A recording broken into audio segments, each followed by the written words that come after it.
সাইয়েদনা আবু বকর কি গায়ে দিয়েছেন, ঘরে একটা চাটাই ছিল চট বিছানোর জন্য, সাইয়েদনা আবু বকর ওইটারে গায়ে দিয়েছেন, গায়ে দিয়া খেজুর গাছের কাঁটা দিয়া সাইয়েদনা আবু বকর বুতাম বানাইছেন। আল্লাহর হাবিবের দরবারে আসছেন ছোট্ট পুঁজি চাঁদা। নবী জিজ্ঞেস করতেছেন, আবু বকর ঘরে কি রাইখা আসছেন? কি জিজ্ঞেস করছেন? ওমরকে কি জিজ্ঞেস করছিলেন? ওমর কি নিয়ে আসছেন? আবু বকরের বেলায় নবী প্রশ্ন ঘুরাইয়া দিয়েছেন, আবু বকর ঘরে কি রাইখা আসছেন? হযরত ওমর মনে মনে বলে, গেছি আজকেও হাইরা গেলাম। কেন?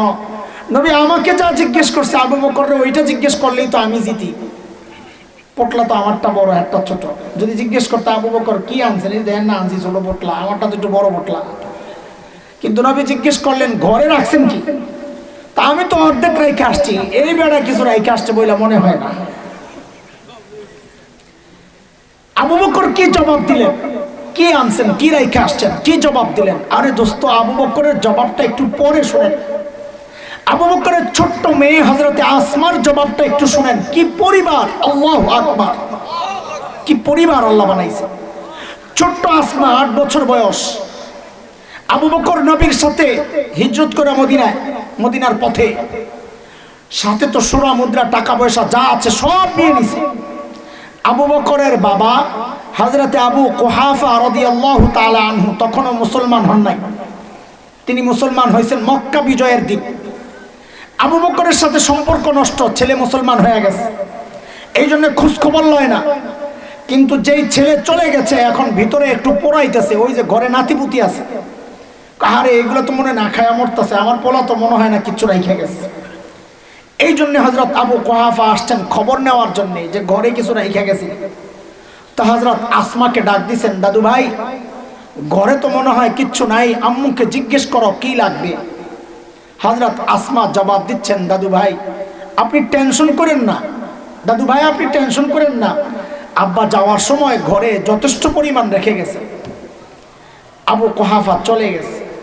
কিছু দূর যায়া আবু কুহাফার মাথায় এটা ঘুরে, কিরে আমার ছেলে আবু বকরকে তো আমি চিনি, এ যে লেভেলের পাগল, এই পাগল আবার ঘরে যথেষ্ট পরিমাণ রেখে গেছে, কথাটা কেমন কেমন জানি লাগতেছে। আবু কুহাফা আবার ফেরত আসছে, এসে হযরত আসমাকে জিজ্ঞেস করতেছে, দাদু ভাই একটু বলো না বাবা ঘরে যথেষ্ট পরিমাণ কি রেখে গেছেন, একটু বলো না। তো হযরত আসমা জবাব দেন, দাদু ভাই আব্বা যাওয়ার সময় ঘরে আল্লাহ আর তার রাসূলকে রেখে গেছে। এই ছোট্ট বাচ্চার জবাব যদি এটা হয়, তো বাবা আবু বকরের জবাব কি হইতে পারে? সাইয়েদনা আবু বকর জবাব দেন, ইয়া রাসূলুল্লাহ ওই যে ঘরের বেড়াগুলো খেজুর পাতার বেড়া, ওগো আল্লাহর হাবিব আসার সময় ওই বেড়াগুলারে থাপড়ায়া থাপড়ায়া আসছি, কারণ মাঝে মধ্যে ওই বেড়ার মধ্যে সুই গেঁথে রাখতাম, সুই থাপড়ায়া আসছি যেন একটা সুই পর্যন্ত ঘরে থেকে না যায়, ওই সুইটা যেন আমার কোনো মুজাহিদ ভাইয়ের কাজে আসে। ওগো আল্লাহর হাবিব ঘরে আসার সময় একটা সুই পর্যন্ত রেখে আসি নাই, আসার সময় কেবল আল্লাহ আর তার রাসূলকে রেখে আসছি। সাইয়েদনা আবু বকর মানুষ কি ছিলেন না? ব্যাককল ছিলেন না, ব্যাককল ছিলেন না, বেআকল বোকা ছিলেন না, সরল সোজা ছিলেন। হযরত ওমর যখন বললেন, আবু বকর আপনার সাথে আমি একটা লেনদেন করতে চাই, আবু বকর বলেন, ওমর কি লেনদেন করতে চান বলেন না। ওমর বলেন, আবু বকর আমার সারা জিন্দেগীর আমল আপনাকে দিয়া দিতে চাই। সাইয়েদনা আবু বকর বলেন, ওমর বুঝলাম, কিন্তু একটু বলেন না আমার আবার কি দেওয়া লাগবে এটা কোন আগে। তা আবু বকর, ওমর বলে, আবু বকর বেশি কিছু চাই না, বলে কমটাই কি বলেন না। বলে আবু বকর ওই যে হিজরতের সময় নবীর সাথে যে সাউর গুহায় 3 দিন যে ছিলেন আপনি নবীর সাথে, ওই 3 দিন আমাকে দিয়ে দিবেন, আমি আমার সারা জিন্দেগীর আমল আপনাকে দিয়ে দিব। কয়দিন? 3 দিন। সাউর গুহা হিজরতের সময় লুকাইছিলেন যেই গুহায়, ওই গুহার 3 দিন আমাকে দিয়ে দেন, আমার সারা জিন্দেগীর আমল আপনাকে দিয়ে দিব। বুঝার বিষয় হচ্ছে সাইয়েদনা ওমর কি বুঝলেন গুমর, যে 3 দিনের দাম আমার সারা জিন্দেগীর আমলের চেয়ে বেশি। কি সেই গুমর? বুঝা দরকার একটু। চাইলে তো সাউর গুহায় যাওয়া লাগবে, যাইবেন এই ঠান্ডা দিয়া? তো চলেন একটু সংক্ষেপে যাই, একটু কথা আছে। গুহার ভেতরে ঢুকার আগে চলেন গুহার মুখটারে একটু বন্ধ করি।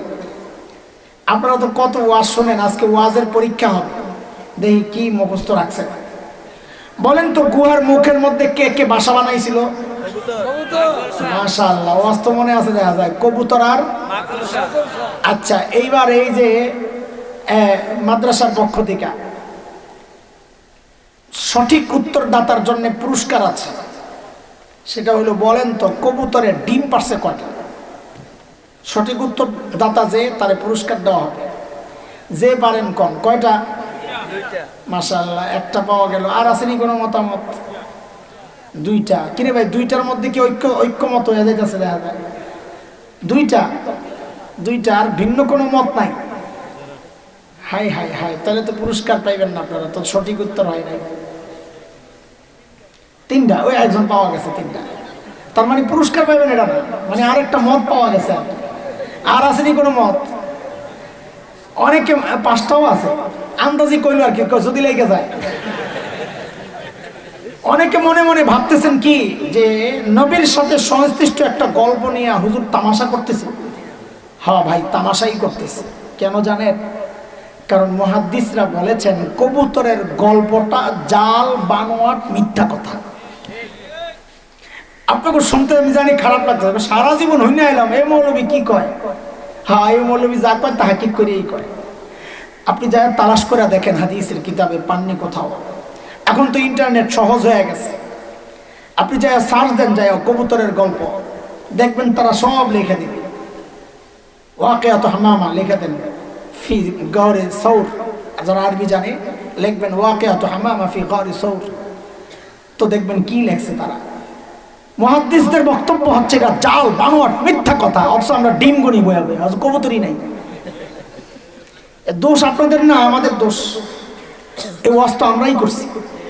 আপনি জানবেন কোথেকে? পাবলিককে মজা দেওয়ার জন্য যে আমরা কত কিছু বানায় বানায় বলি সুবহানাল্লাহ, পাবলিকও মজা পায় বলে আমার হুজুর একটা, আরে বয়ান একটা সুবহানাল্লাহ, কান্দতে কান্দতে শেষ। হ্যাঁ, মাকড়সার জালের গল্পের ব্যাপারটা কোন কোন মুহাদ্দিস এটাকেও বলেছেন জাল, মিথ্যা। তবে অনেকেই বলেছেন যে না, মিথ্যা না, হাদিস ঠিক আছে, তবে দুর্বল, একটু দুর্বলতা আছে। সেই হিসাবে বলছি মাকড়সার কথা। গুহার ভেতরে নবী আর আবু বকর, আমাকে জবাব দেন এই যুবকরা, খেয়াল করে শোনো, সূক্ষ্ম কথা। আল্লাহ তাআলা যদি চাইতেন গুহার মুখটাকে পাথর দিয়ে প্যাকেট করে গুহার ভেতরটাকে জান্নাতের টুকরা বানাইয়া দিতে পারতেন কি পারতেন না? পারতেন। আল্লাহ তা করছেন না, করে মাকড়সার জাল দিয়া নিরাপত্তা দিয়েছেন। কেন? মাকড়সার জাল বুঝি অনেক শক্তিশালী না দুর্বল? কত দুর্বল কোরআন কি বলে? সূরা আনকাবুতের মধ্যে আসছে, আল্লাহ বলেন ওয়া ইন্না আহওয়ানাল বুয়ুতি লাবাইতুল আনকাবুত।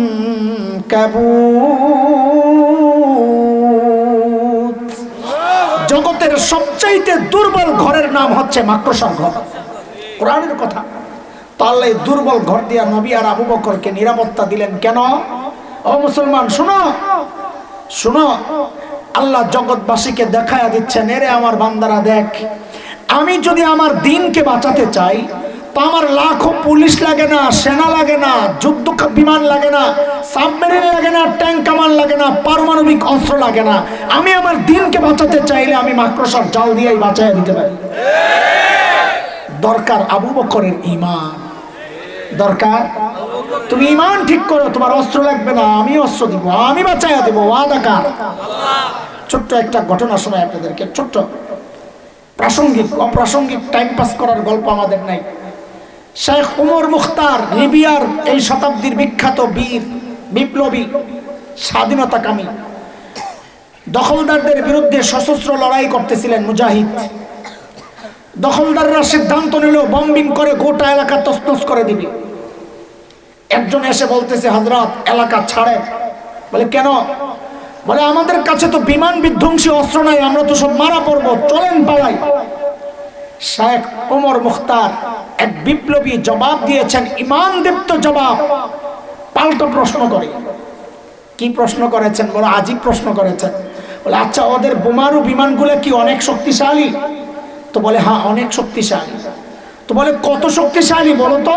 ওই বিমানগুলো আরশের উপরে দেওয়া যায় না আরশের নিচে দেওয়া যায়?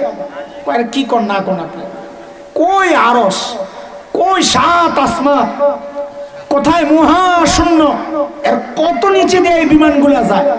থুরো তৈলে ডরাইলাম, তৈলে ডরাইলাম কেন? আমাকে রক্ষা করবেন যে আরশের মালিক। যদি আরশের উপর দিয়ে যেত তাইলে ভয় পেতাম যে আমার মালিকের উপর যদি বম টম পড়ে তো আমারে কে বাঁচাবে? আমার মালিকের যেহেতু কিচ্ছু হবে না তো আমার কোনো টেনশন নাই, আমাকে আমার মালিকই বাঁচাবে। ঈমান কাকে বলে দেখো, আরে তিনি তো মূলত সূরা তাওবার শেষ আয়াতের তরজমা শোনাইছেন, যে আয়াতের মাধ্যমে মালিক প্রিয় হাবিবকে সান্ত্বনা দিয়েছেন। কি বলে? ফাইন তাওয়াল্লাউ ফাকুল হাসবিয়াল্লাহ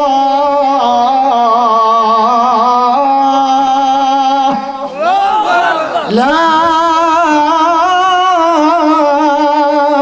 ইলাহা ইল্লাহু আলাইহি তাওয়াক্কালত ওয়া হুয়া রাব্বুল আরশিল আযীম।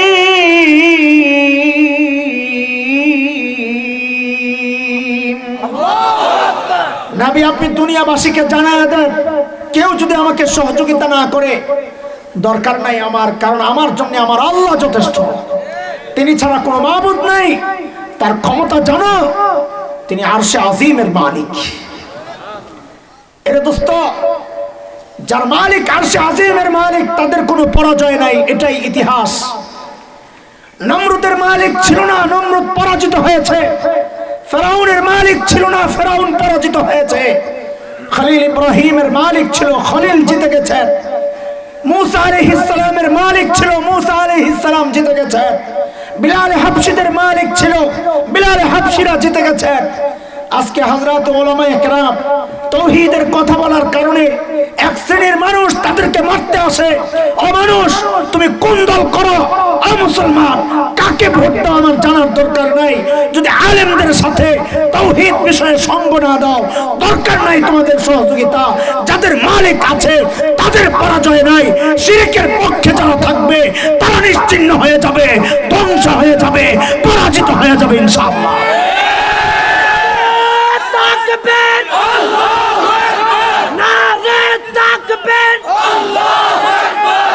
আল্লাহর হাবিব গুহার ভেতরে সাইয়েদনা আবু বকরের কোলে মাথা রেখে আরাম করতেছিলেন, ঘুমাইতেছিলেন। ঘুম থেকে উঠে দেখেন যে আবু বকরের চেহারার মধ্যে চিন্তার ছাপ, পেরেশান আবু বকর। নবী উঠে জিজ্ঞেস করেন, আবু বকরে এত চিন্তিত কেন আপনি? কিসের চিন্তা, কিসের টেনশন? সাইয়েদনা আবু বকর বলেন, ইয়া রাসূলুল্লাহ, ওই যে গুহার মুখের দিকে একটু তাকায়া দেখেন, কাফেররা হাঁটতেছে চারপাশে। বলে, লাউ আন্না আহাদাহুম ইয়ানজুরু ইলা কাদামাইহি, তাদের যে কেউ একজন গুহার মুখের দিকেও তাকানোর দরকার নাই, যদি নিজের পায়ের দিকেও তাকায় তাও আমাদেরকে দেখে ফেলবে। আল্লাহর হাবিব বললেন, আবু বকর কি ব্যাপার, আপনি ভেবেছেন কি এই গুহার ভেতরে খালি আমি আর আপনি, আর কেউ নাই আমাদের সাথে? না আবু বকর না, আমাদের সাথে আল্লাহও আছে, টেনশন করেন না, আমাদের সাথে কে আছে? নবীর এই সান্ত্বনার কথাটা আল্লাহর এত পছন্দ হয়েছে, এত পছন্দ হয়েছে যে আল্লাহ তাআলা কোরআনুল কারীমের সূরা তাওবার একটা আয়াতের টুকরা বানায়া নাযিল করে দিয়েছেন। সুবহানাল্লাহ। মালিক বলেন, ইযহুমা ফিল গার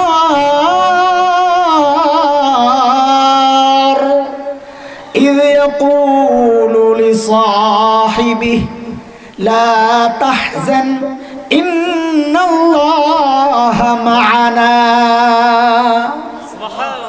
দুইজন যখন গুহায়, নবী যখন আবু বকরকে বললেন, আবু বকর লা তাহজান, ঘাবড়ায়েন না, ইন্নাল্লাহা মা'ানা, আমার হাতের দিকে দেখেন তো, ইন্নাল্লাহা মা'ানা, আবু বকর আমিও আপনার সাথে, আল্লাহও আমাদের সাথে।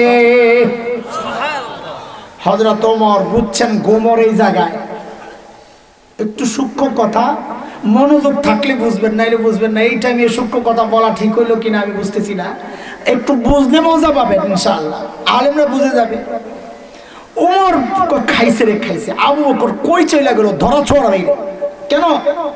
বলেন নবী আমার মূল্যায়ন কি করেছেন, আমার মূল্যায়ন নবী কি করেছেন, আমার জায়গা অবস্থান কোথায়, নবীর সাথে আমার সম্পর্কের লেভেলটা কোথায়। তো এক হাদিসে নবী বলেন লাউ কানা বাদি নবিয়্যুন লাকানা ওমর, আমার পরে যদি কেউ নবী হতো তো ওমর হতো।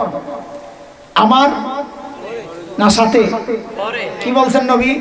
খেয়াল করেন খেয়াল করেন, ওমর বুঝছেন কাহিনী। আমার পরে যদি কেউ নবী হতো তো কে হতো? ওমরকে দেখছো সারা জিন্দেগি আমল করে কি পাইলাম? নবী বলেন ওমর আমি আগে আপনি পরে, আমি আগে আপনি পরে। আর আবু বকর ওই 3 দিন গুহায় থাইকা পাইছে কি? নবী বলেন আবু বকর আপনি ঘাবড়ায়েন না, আমিও আপনার সাথে, আল্লাহ আপনার সাথে। ওমর বুঝছেন নবীর সাথে আমার সম্পর্কের লেভেল হচ্ছে বাদিয়তের আগে আর পরে। আবু বকর 3 দিন থাইকা সম্পর্কের লেভেল বানাইছে মাআনা মাইয়তের পাশাপাশি, সাথে সাথে সাথে সাথে। আবু বকর রে কয় ওমরে, ওমর আবু বকর 3 দিন দেন 3 দিন দেন, সব লয়ে যান, লোভ দেখাইছে সব লয়ে যান। এই গুমর আবু বকর বুঝেন নাই। আবু বকর মানুষ তো বেকুফ না, বেকল না, সরল সোজা। বলেছি না আগে, আবু বকর কি জবাব দিলেন জানে না হারে। আজ থেকে 12-13 বছর আগে হাকিমুল ইসলাম কারি তৈয়ব রহমতুল্লাহ আলাইহির কিতাবে যখন আবু বকরের এই জবাবটা পড়ি, ওয়াল্লাহি আল্লাহ সাক্ষী, আমি সাথে সাথে কেঁদে ফেলছি। কি মানুষ আবু বকর, কি মানুষ আবু বকর, কি জবাব দিলেন আবু বকর। আবু বকর জবাব দিচ্ছেন ওমর বলেন কি আপনি, আরে বলেন কি আপনি, এই 3 দিন যদি আপনারে দিয়ে দেয় তো আমার আর জীবনে থাকে কি আর করছি কি? আমার পুঁজি তো এই 3 দিন, নাই তো কিচ্ছু। চিন্তা করা যায়, আবু বকর বলে জীবনে কিছু করে নাই, 3 দিনই বলে আবু বকরের পুঁজি। আর আমি আপনি ভাবতেছি কত কিছু করছি, আল্লাহ জান্নাত না জানি কয়টা বানায় রাখছে আমাদের জন্য। অথচ আবু বকর দ্বীনের জন্য, নবীর জন্য কি করেন নাই, কি করেন নাই। হিজরতের রাতে নবী খালি যায়া সাল্লাল্লাহু আলাইহি ওয়াসাল্লাম আবু বকরের দরজার মধ্যে খালি টোকা মারছে, রাত্রে টোকা মারছে, সাথে সাথে দরজা খুলে গেছে। নবী তো অবাক হয়ে গেছেন, আবু বকর আপনি ঘুমান নাই, ঘুমান নাই আপনি? তা আবু বকর বলেন ইয়া রাসূলুল্লাহ, ওই যে 6 মাস আগে বলেছেন আবু বকর মক্কা ছাড়তে হবে, আপনাকে সাথে থাকতে হবে, ইয়া রাসূলুল্লাহ সেই দিন থেকে আজ পর্যন্ত এই পিঠকে কোনোদিন বিছানার সাথে লাগাই নাই। তাহলে ঘুমান নাই? ঘুমাইছি ইয়া রাসূলুল্লাহ, ঘুমাইছি। এই দরজাকে বালিশ বানায়া, দরজাকে বালিশ বানায়া দাঁড়ায়া দাঁড়ায়া প্রত্যেকদিন ঘুমাই। কখন না এসে আপনি নক করেন, খুলতে দেরি হয়ে গেল না আপনি বিপদে পড়েন। সেই আবু বকর বলতেছে জীবনে তো কিছু করতে পারি নাই রে ভাই ওমর, আমার পুঁজি তো 3 দিন। আবু বকরের মর্যাদা শোনাইতেছি দোস্ত, মর্যাদা শোনাইতেছি, শেষ মর্যাদা। এরপর আমরা চলে যাব মূল কথায়, ফিনিশিং এ। তাবুকের যুদ্ধ খুব ছোট্ট করে আমি গুছায়া নিয়ে আসছি তাড়াতাড়ি করে। তাবুকের যুদ্ধ, নবী আলাইহিস সালাম চাঁদা চেয়েছেন, এই কার কাছে কি আছে দেও। হযরত ওমর আজকে মহা খুশি। কেন? আজকে আবু বকরের হারানোর একটা সুযোগ আসছে, কারণ চাঁদার ব্যাপার আসছে। তো আবু বকরের তো নাই কিছু, ঘোড়ার ডিপ দিবে কি? ওমরের যে অনেক কিছু আছে ব্যাপারটা তা না, কিন্তু আবু বকরের চেয়ে তো একটু ভালো অবস্থা আছে। ওমর দৌড়ে ঘরে গেছে, যা ঘরে সামান যা ছিল সব নামাইয়া 2 ভাগ করছেন। 1 ভাগ ঘরে রাখছেন, আরেক ভাগ গাট্টি করে নবীর দরবারে নিয়ে আসছেন। ইয়া রাসূলুল্লাহ আমার চাঁদা। আল্লাহর হাবিব জিজ্ঞেস করেন ওমর কি আনছেন? কি জিজ্ঞেস করছেন বলেন, আবার বলেন, আবার বলেন, এটা মনে রেখেন। ওমর বলেন ইয়া রাসূলুল্লাহ ঘরে যা ছিল অর্ধেক আনছি, অর্ধেক রেখে আসছি। এইবার নবী অপেক্ষা করতেছেন, আবু বকর অপেক্ষা করতে, ওমর অপেক্ষা করতেছে আবু বকর কি নিয়ে আসে দেখি। আহারে আবু বকর আনবি কি নাই তো কিচ্ছু। সাইয়েদনা আবু বকর আসতেছেন, নবীও তাকায় আছেন, ওমরও তাকায় আছে। আবু বকরের হাতে ছোট্ট একটা পোটলা, ছোট্ট পোটলা নিয়ে নিয়ে আস্তে আস্তে আগাইতেছে। বর্ণনার আকপিস মিলাইলে যা বোঝা যায়, ওই পোটলার ভেতরে আবু বকরের গায়ের জামা কাপড়গুলো ছিল, গায়ের জামা কাপড়। প্রশ্ন আসবে তাইলে গায়ে দিয়েছেন কি, ন্যাংটা আসছে না, বর্ণনার এই অংশগুলো দুর্বল, এই অংশটা দুর্বল। আপনাদের সাথে আমরা খেয়ানত করব না, যেটা দুর্বল বলে দিব, যেটা জাল বানোয়াট বলে দিব। যেহেতু কারো মর্যাদা বলার ক্ষেত্রে দুর্বল বর্ণনা আনা যায়, এই জন্য আনতেছি কথাটা। সাইয়েদনা আবু বকর কি গায়ে দিয়েছেন, ঘরে একটা চাটাই ছিল চট বিছানোর জন্য, সাইয়েদনা আবু বকর ওইটারে গায়ে দিয়েছেন, গায়ে দিয়া খেজুর গাছের কাঁটা দিয়া সাইয়েদনা আবু বকর বুতাম বানাইছেন। আল্লাহর হাবিবের দরবারে আসছেন ছোট্ট পুঁজি চাঁদা। নবী জিজ্ঞেস করতেছেন, আবু বকর ঘরে কি রাইখা আসছেন? কি জিজ্ঞেস করছেন? ওমরকে কি জিজ্ঞেস করছিলেন? ওমর কি নিয়ে আসছেন? আবু বকরের বেলায় নবী প্রশ্ন ঘুরাইয়া দিয়েছেন, আবু বকর ঘরে কি রাইখা আসছেন? হযরত ওমর মনে মনে বলে, গেছি আজকেও হাইরা গেলাম। কেন? নবী আমাকে যা জিজ্ঞেস করছে আবু বকরের ওইটা জিজ্ঞেস করলেই তো আমি জিতি। পোটলা তো আমারটা বড়, একটা ছোট। যদি জিজ্ঞেস করতে আবু বকর কি আনছেন, দেখেন না আনছি ছোট পোটলা, আমারটা তো একটু বড় পোটলা। কিন্তু নবী জিজ্ঞেস করলেন ঘরে রাখছেন কি? তা আমি তো অর্ধেক রাইখে আসছি, এই বেড়া কিছু রাইখে আসছে বলে মনে হয় না। আবু বকর কি জবাব দিলেন? কি আনছেন, কি রাইখে আসছেন, কি জবাব দিলেন? আরে দোস্ত, আবু বকরের জবাবটা একটু পরে শোনেন। আবু বকরের ছোট্ট মেয়ে হযরতে আসমার জবাবটা একটু শুনেন। কি পরিবার! আল্লাহু আকবার! কি পরিবার আল্লাহ বানাইছে। ছোট্ট আসমা 8 বছর বয়স। আবু বকর নবীর সাথে হিজরত করে মদিনার পথে, সাথে তো সোনা মুদ্রা টাকা পয়সা যা আছে সব নিয়ে নিছে। আবু বকরের বাবা হযরতে আবু কুহাফা রাদিয়াল্লাহু তাআলা আনহু তখনও মুসলমান হন নাই। তিনি মুসলমান হয়েছেন মক্কা বিজয়ের দিন। আবু বকরের সাথে সম্পর্ক নষ্ট, ছেলে মুসলমান হয়ে গেছে, এই জন্য খোঁজ খবর লয় না। কিন্তু যেই ছেলে চলে গেছে এখন ভিতরে একটু পোড়াইতেছে, ওই যে ঘরে নাতিপুতি আছে, কাহারে এগুলো তো মনে না খায় মরতেছে, আমার পোলা তো মনে হয় না কিচ্ছু রাইখা গেছে। এই জন্য হযরত আবু কুহাফা আসছেন খবর নেওয়ার জন্য যে ঘরে কিছু রাইখা গেছে। তো হযরত আসমাকে ডাক দিছেন, দাদু ভাই ঘরে তো মনে হয় কিচ্ছু নাই, আম্মুকে জিজ্ঞেস করো কি লাগবে। হযরত আসমা জবাব দিচ্ছেন, দাদু ভাই আপনি টেনশন করেন না, দাদু ভাই আপনি টেনশন করেন না, আব্বা যাওয়ার সময় ঘরে যথেষ্ট পরিমাণ রেখে গেছে। আবু কুহাফা চলে গেছে। কিছু দূর যায়া আবু কুহাফার মাথায় এটা ঘুরে, কিরে আমার ছেলে আবু বকরকে তো আমি চিনি, এ যে লেভেলের পাগল, এই পাগল আবার ঘরে যথেষ্ট পরিমাণ রেখে গেছে, কথাটা কেমন কেমন জানি লাগতেছে।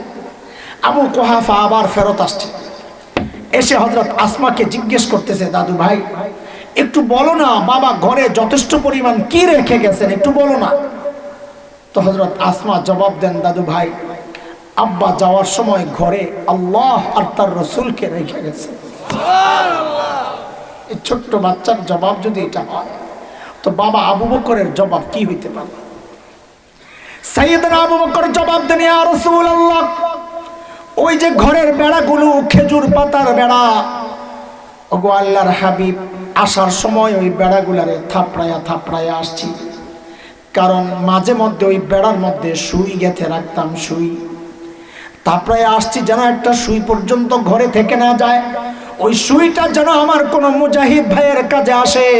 ওগো আল্লাহর হাবিব ঘরে আসার সময় একটা সুই পর্যন্ত রেখে আসি নাই, আসার সময় কেবল আল্লাহ আর তার রাসূলকে রেখে আসছি।